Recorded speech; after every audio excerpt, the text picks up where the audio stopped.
I submit to you tonight, brothers and sisters, I am a Muslim. Number one, that's my first identity. Number two, I am an African American.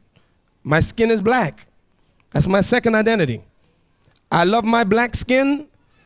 I don't apologize for it. I love it, everything about it, because Allah made me that way. It's Allah who created you in the wombs of your mother as He pleased. And if Allah made me a black man and pleased to be, for me to be black, I'm pleased to be black. Allah made me that way. Allah made me to be a man, and I love being a man. I don't want to be a woman. Degenerous. And every woman should be proud of what Allah made her to be, a beautiful woman. I don't want my wife to be like me. I love her exactly the way she is. She's a woman. If your skin is white, be proud of that white skin that Allah gave you. Your hair is red, your hair is nappy, your hair is woolly, your hair is black, it's blonde. Doesn't matter. These are insignificant things. The real thing is, the real knowledge is that we submit our will to do the will of Allah the Almighty. So number one, I'm a Muslim. Why? Because on the day of judgment, my black skin can't do nothing for me. Your white skin can't do nothing for you. Your Arabic tongue can do nothing for you. Coming from America or coming from wherever you come from will do nothing for you on the day of judgment. The thing that will help you is your relationship with Allah the Almighty, your iman, your faith, your taqwa. So don't worry about your skin color. Don't worry about what country you come from, language you speak. That's irrelevant to Allah subhanahu wa ta'ala. Allah doesn't look at these superficial things. He looks at your heart and your deeds. So I'm one, a Muslim. Number two, I'm black. And number three, I am American. Brothers and sisters, the same way some of you brothers come from Egypt and sisters come from Egypt or Syria or Jordan or Palestine or Sudan. Every one of you came from a country. I come from a country too. My country happens to be America. I'm born in America. Allah made me to. I had no choice. I just woke up one day and I was in Brooklyn. I had nothing to do with it. I didn't choose my parents. Allah chose them for me. Yes. And wherever Allah raised you up and gave you life, in whatever country He gave you life, that's the country you're born in. So this is my country. And I don't want to see America fail. I want to see America get better. But I must admit that America's sick. America, to me, is the height of jahiliyyah, the height of ignorance. I painted a picture a long time ago. Some of these young brothers will tell you the picture I painted of America. In my opinion, America is like a car speeding down a steep mountain full of ice and snow with brakes that don't work, driven by a blind man, high off of drugs. That's America. America, like a car speeding down a steep mountain full of ice and snow with brakes that don't work, driven by a blind man, high off of drugs. And the problem is, in the back seat is Ahmed.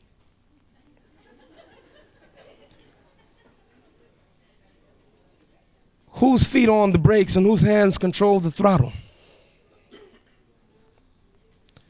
Why do I say America is the height of ignorance? Imam Siraj, but all of the technology of America, all of that, yes, tops. But real knowledge, she lacks. And what is that knowledge? Number one, brothers and sisters, the greatest knowledge that you can ever get is the knowledge of Allah. Trust me. The greatest knowledge you can ever get, the greatest knowledge, is the knowledge of your Creator, Allah. أعوذ بالله من الشيطان الرجيم وكيف تكفرون بالله وكنتم أمواتا فأحياكم ثم يميتكم ثم يحييكم ثم إليه ترجعون.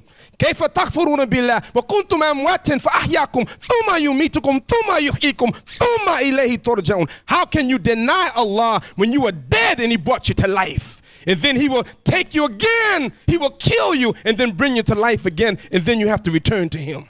How dare you? How dare you deny Allah? And let me tell you the lesson that I learned. For Allah, the real issue is not how you begin, but how you end. إنما الأعمال بالخواتيم كما قال رسول الله صلى الله عليه وسلم إنما الأعمال بالخواتيم بالخواتيم بالخواتيم. Your deeds shall be judged by your last deeds. By your what? Last deeds. By your what? Last deeds. You know why? So you can't take Allah for granted. Some people want to rest on their laurels. Oh yeah, I worked hard, I can retire now. I can sit down. But guess what? Prophet Muhammad, peace and blessing be upon him, never retired. He died on the post. Abu Bakr never retired. He died on the post. Umar never retired. He died on the post. Uthman never retired. He died on the post. Ali never retired. He died on the post. What about you? You going to now retire from Islam? Well, I've been working 50 years. I can retire now. Shut up.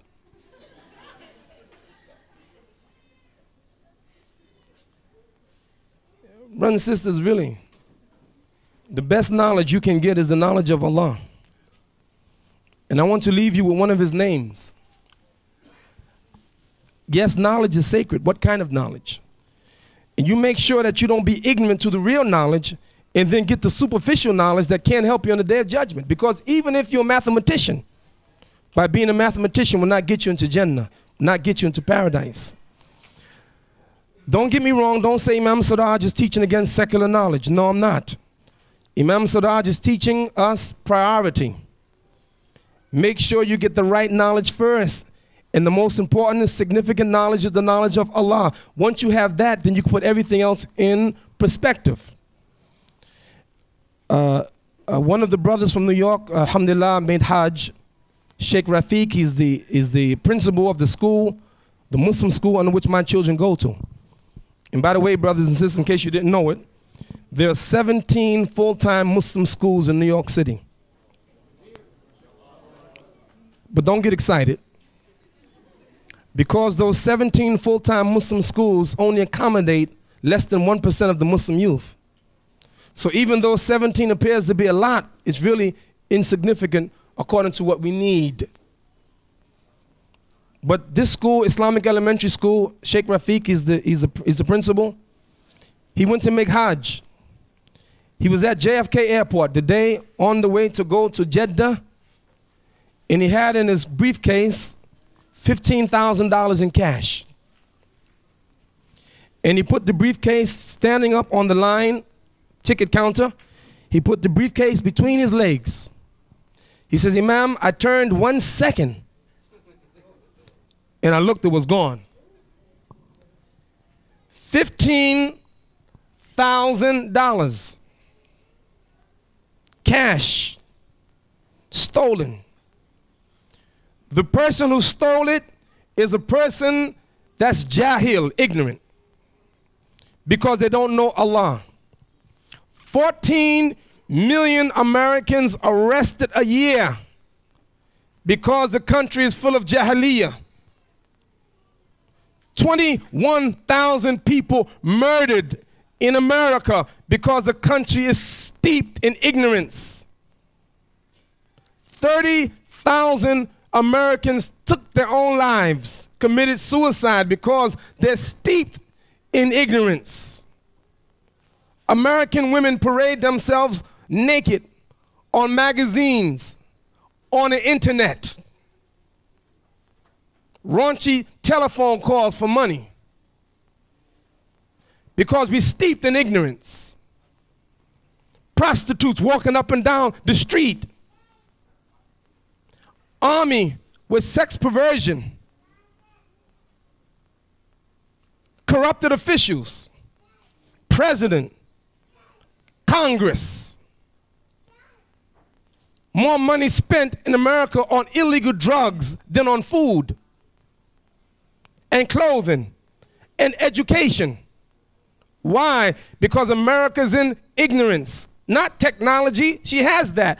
Now, why now are Muslims going after the same kind of knowledge that they're going after and forgetting our knowledge that make 3,500 Muslims open up a liquor store in Chicago? Because I submit to you, we're going after the wrong knowledge. And the knowledge that we should go after, A, the knowledge of Allah, and 2, the knowledge of the hereafter.